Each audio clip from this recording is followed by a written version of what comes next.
Hello friends, I am Salman sir from Jetway coaching classes. इस video में मैं आपके लिए लेकर आया हूँ मैथ्स का एक न्यू टॉपिक जो कि है यूनिट डिजिट इकाई अंक। ये जो टॉपिक है यूनिट डिजिट, ये आपके कैलकुलेशन में बहुत ही ज्यादा हेल्पफुल साबित होगा। तो चलिए हम इसे स्टार्ट करते हैं। जैसे एक अंक लिखा हुआ है 7132, कोई संख्या कितनी लिखी हुई है 7132। इसमें हम सभी ये चीज तो जानते हैं कि 2 जो है इसका इकाई अंक है, यूनिट डिजिट है। पूरा चैप्टर इसी नंबर पर बेस्ड है क्योंकि चैप्टर का नाम ही क्या है आपका, यूनिट डिजिट इकाई अंक। तो चलिए हम ये देखते हैं कि किसी भी संख्या के इकाई अंक कौन कौन से हो सकते हैं, वो कौन कौन से नंबर हैं जो किसी भी संख्या के इकाई अंक में आ सकते हैं।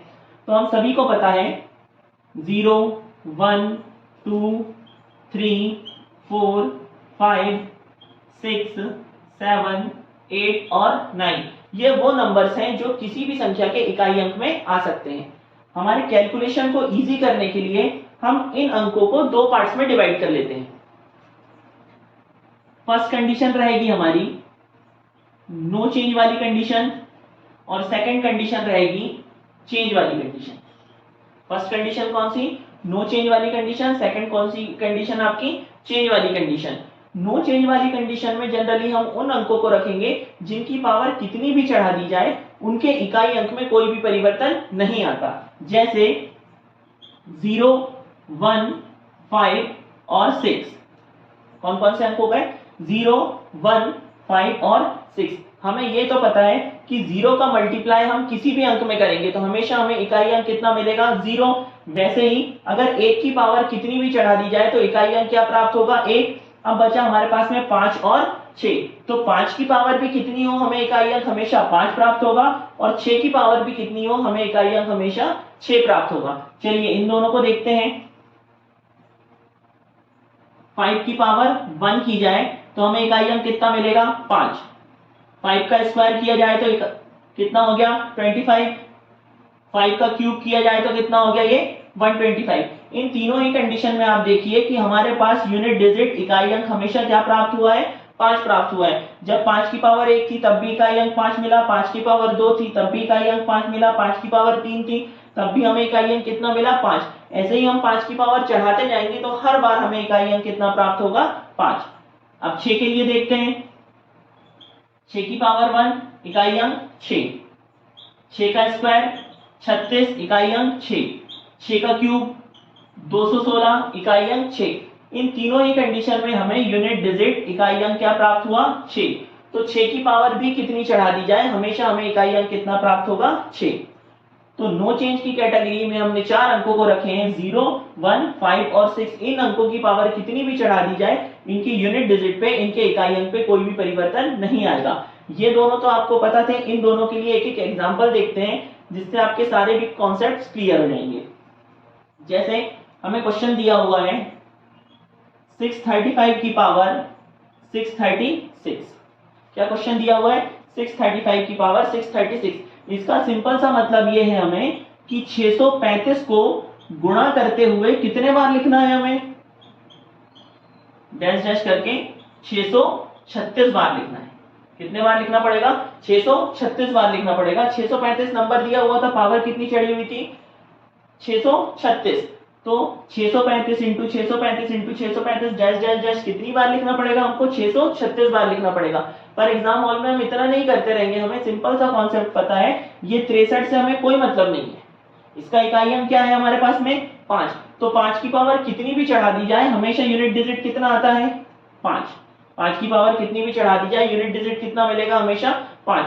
वैसे ही 6 के साथ भी कंडीशन है। जैसे फॉर एग्जांपल 106 है, 106 की पावर दे दिया है 101। 106 की पावर कितनी दे दिया है, 101। यहां हमें इस 10 से कोई मतलब नहीं है। हमें ये पता है कि 6 की पावर कितनी भी हो हमेशा हमें यूनिट डिजिट कितना प्राप्त होगा, 6। तो इसका आंसर क्या आ जाएगा, 6। मतलब ऐसे अंक जिसकी पावर अगर अलग अलग हो तो उसके इकाई अंक में परिवर्तन आ जाएगा। जैसे नो चेंज वाली कंडीशन में हमने 0 को ले लिए थे, 1 को ले लिए थे, 5 को ले लिए थे और 6 को ले लिए थे। अब कौन कौन से अंक बचे हमारे पास, 2, 3, 4, 7, 8 और 9। अब कौन कौन से अंक बचे, 2, 3, 4, 7, 8 और 9। अब इन अंकों को कैलकुलेशन को और इजी करने के लिए 4 और 9 को अलग अलग ले लेते हैं। 4 और 9 को अलग अलग लेने का रीजन ये है हमारा, जब भी हम 4 की पावर 1 करते हैं तो हमें यूनिट डिजिट कितना प्राप्त होता है 4। 4 का स्क्वायर करेंगे तो 16, 4 का क्यूब करेंगे तो 64। अब फिर 4 की पावर 4 करेंगे तो यूनिट डिजिट कितना प्राप्त होगा 6। इस कंडीशन में आप देखिए कि 4 की पावर में यूनिट डिजिट या तो हमको 4 मिल रहा है, या तो 6 मिल रहा है, या तो 4 मिल रहा है, या तो 6 मिल रहा है, और ये कंटिन्यू ऐसे ही चलता रहेगा। तो इससे हमें ये पता चला जब भी 4 की पावर विषम संख्या होगी तो हमें यूनिट डिजिट कितना मिलेगा 4, और जब भी 4 की पावर सम संख्या होगी तो हमें इकाई अंक कितना मिलेगा 6। ऐसे ही 9 के साथ देखते हैं। 9 की पावर 1 इज इक्वल टू 9, 9 का स्क्वायर इज इक्वल टू 81, 9 का क्यूब इज इक्वल टू 729, 9 की पावर 4 is equal to unit digit 1।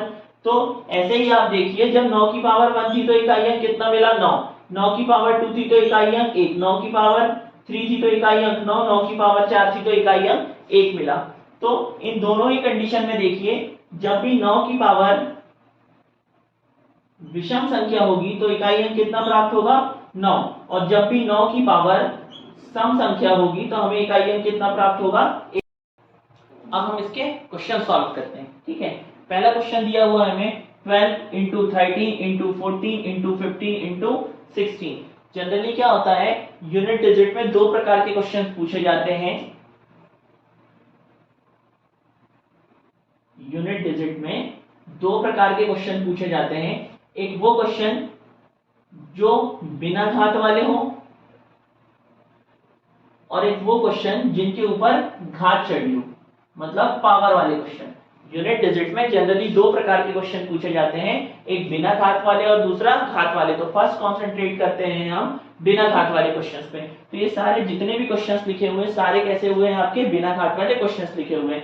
अब इसमें देखिए 12 गुणित 13 गुणित 14 गुणित 15 गुणित 16, इसका हमें इकाई अंक बताना है। तो हमें 5 का टेबल आता है। सबसे पहले तो हम इसको सॉल्व किए बिना बता सकते हैं कि इसका यूनिट डिजिट कितना आएगा 0 आएगा। लेकिन कैसे 0 आएगा पहले हम कैलकुलेट करके देखते हैं, फिर उसके बाद डायरेक्ट निकालेंगे। 2 तिया 6, 6 चक्को 24, 24 का इकाई अंक 4। 2 से हमें कोई मतलब नहीं है, इकाई अंक कितना आ गया 4, 4 पंचे 20, 20 में 2 से कोई मतलब नहीं है, इकाई अंक क्या आ गया 0। 0 का किसी में भी मल्टीप्लाई करो आंसर कितना आता है 0। लेकिन पेपर में हमें इतना भी नहीं करना है, पेपर में हम सीधे सीधे निकाल सकते हैं। हमको 5 का टेबल आता है। 5 इंटू 1 बराबर से 5, 5 इंटू 2 बराबर से 10, 5 इंटू 3 बराबर से 15, 5 इंटू 4 इज इक्वल टू 20। तो यहां आप देखिए जब भी 5 का गुणा किसी सम संख्या में हो रहा है, जब भी 5 का गुणा किसी भी सम संख्या में होगा तो हमें यूनिट डिजिट कितना प्राप्त होगा 0। और जब कभी भी 5 का गुणा किसी भी विषम संख्या में होगा तो देखिए 5 का गुणा विषम संख्या में हुआ तो हमें इकाई अंक कितना मिला 5, और जब भी 5 का गुणा सम संख्या में होगा तो इकाई अंक कितना प्राप्त होगा 0 प्राप्त होगा। अब देखिए यहाँ हम सीधे सीधे निकाल सकते थे, हमको सिर्फ और सिर्फ 5 पे फोकस करना है। हमको 5 मिल गया, 5 के बाद 5 का गुणा हमको किस में करना है सम संख्या में। तो 5 के बाद सम संख्या अपने पास 4 भी है, 6 भी है और इस तरफ 2 भी है। तो 5 का गुणा तुम या तो 6 में कर दो, या तो 4 में कर दो, या तो 2 में कर दो। दोनों ही कंडीशन में, तीनों ही कंडीशन में अपने को इकाई अंक कितना प्राप्त होगा 0 प्राप्त होगा। नेक्स्ट क्वेश्चन देखते हैं। 81 into 82 into 83 into dash dash dash करके कहां तक जा रहा है 89 तक। इसका इकाई अंक पूछा है, मतलब यदि इन अंकों को आगे और बढ़ा दिया जाए तो इसका इकाई अंक बताना है। ठीक, तो 83 तक हो गया, इसको हम और आगे बढ़ाते हैं। 84, 85, 86, 87, 88, यही अंक आएंगे। तो हमें बाकी अंकों से कोई मतलब नहीं। यदि हम ये पूरे अंक भी हटा दें, 84 के बाद सिर्फ और कितना लेते हैं 85 और इंटू करके इसमें डैश लगा दीजिए। तो क्वेश्चन क्या था 81 इंटू 82 इंटू 83 डैश डैश करके कहां तक जा रहा था 89 तक। हमने इसको थोड़ा सा आगे और बढ़ाया 84 तक, 85 तक। चाहे तो आप पूरा 89 तक भी बढ़ा सकते हैं, पर हम यहाँ बढ़ा के इसीलिए रुक गए क्योंकि हमको 5 मिल गया है। क्या मिल गया है 5, और हमको पता है 5 का गुणा किसी भी सम संख्या में होगा। तो यहाँ पे हमारे पास सम संख्या कितनी है 4, यहाँ पे सम संख्या कितनी है 2। तो 5 का गुणा किसी भी सम संख्या में होता है तो इकाई अंक कितना आता है 0। तो 0 का गुणा फिर किसी भी संख्या में कर दिया जाए तो आंसर कितना आ जाएगा हमारा 0। बस हमें ये याद रखना है कि 5 का गुणा जब भी सम संख्या में होगा तो इकाई अंक कितना आएगा 0, और जब भी 5 का गुणा विषम संख्या में होगा तो इकाई अंक कितना आएगा 5। वैसे ही नेक्स्ट क्वेश्चन देखते हैं। क्वेश्चन थोड़ा सा लंबा है, 167 2183 into 497 839 के सारे इतना लंबा क्वेश्चन है, लेकिन इसमें हमें पूरे क्वेश्चन पे ध्यान नहीं देना है, हमें सिर्फ और सिर्फ 5 को पकड़ना है। हमें 5 मिल गया है यहाँ पे 235 में। अब 235 में 5 तो मिल गया है। अब देखो 5 के साथ कोई सम संख्या है क्या हमारे पास यूनिट डिजिट में? यहाँ इकाई अंक 7 है, यहाँ 3 है, यहाँ 7 है, यहाँ 9 है, यहाँ 1 है, यहाँ 9 है, यहाँ 1 है और यहाँ पे 3 है। पूरी कंडीशन में इकाई अंक 5 का गुणा हमेशा विषम संख्या में होगा, क्योंकि जितनी भी संख्याएं में हमने गोला लगाया है, जितनी भी संख्याएं इनकी इकाई अंक सब कैसी हैं आपकी विषम। तो हमें पता है 5 का गुणा जब भी हम किसी विषम संख्या में करते हैं तो हमें इकाई अंक कितना प्राप्त होगा? हमेशा 5 इकाई अंक प्राप्त होगा। चाहे तो आप गुणा करके भी देख सकते हो, 7 का गुणा 3 में करना, 3 का गुणा 7 में करना, 7 का गुणा 9 में होगा, 9 का गुणा 5 में होगा, 5 का गुणा 1 में होगा। जब आप लास्ट तक गुणा कर लोगे तो फाइनल रिजल्ट आपको यही मिलेगा कि उसका इकाई अंक कितना प्राप्त होगा? 5। हमें सिर्फ इस चीज पे फोकस करना है, क्वेश्चन में 5 ढूंढना है। 5 नहीं रहेगा तो फिर उसे पूरा सॉल्व करना पड़ेगा। क्वेश्चन में हमें 5 ढूंढना है, 5 के साथ अगर सम संख्या है तो इकाई अंक 0 आ जाएगा, और 5 के साथ अगर यूनिट डिजिट में विषम संख्या है सभी के, जैसे यहाँ 7 थी, यहाँ 3 थी, यहाँ 7 थी, यहाँ 9 थी, तो 5 का गुणा जब भी विषम संख्या में होगा तो यूनिट डिजिट कितना आएगा? 5। नेक्स्ट क्वेश्चन देखते हैं। यहाँ 1732 इंटू 1521 इंटू 3555 लिखा हुआ है, इसका गुणा करके इसका इकाई अंक बताना है। हमें इन 3 अंकों से कोई मतलब नहीं है, यूनिट डिजिट कितना है? 2। इन अंकों से कोई मतलब नहीं है, यूनिट डिजिट कितना है? 1। इन तीनों अंकों से कोई मतलब नहीं है, यूनिट डिजिट कितना है? 5। तो इसका आपस में गुणा कर दो। फिर हमें क्वेश्चन में 5 मिल गया, 5 का गुणा हम किसी भी सम संख्या में करेंगे, 2 आ गया ना हमारे पास में। देखिए यहां से अगर अपन सॉल्व करें तो 2 एकम 2, ये 2 का इंटू 1 में करो तो ये कितना हो गया? 2 इंटू 1, 2 इंटू 1 कितना होता है? 2। अब यहां से यूनिट डिजिट 2 मिला, यहां से यूनिट डिजिट कितना है? 5। तो 2 इंटू 5 करेंगे तो आंसर कितना आएगा? 10, और 10 का यूनिट डिजिट 0, और यही हमारे क्वेश्चन का क्या होगा? आंसर। नेक्स्ट क्वेश्चन है हमारा, निम्न में से कौन सा किसी भी पूर्ण वर्ग संख्या का इकाई अंक नहीं हो सकता? ऑप्शन दिए हुए हैं 4, 8, 9 और 6। तो आपको हमेशा याद रखना है, यदि कोई भी संख्या पूर्ण वर्ग है, परफेक्ट स्क्वायर है, यदि कोई भी संख्या परफेक्ट स्क्वायर है तो उसका इकाई अंक कभी भी 2, 3, 7 और 8 नहीं हो सकता।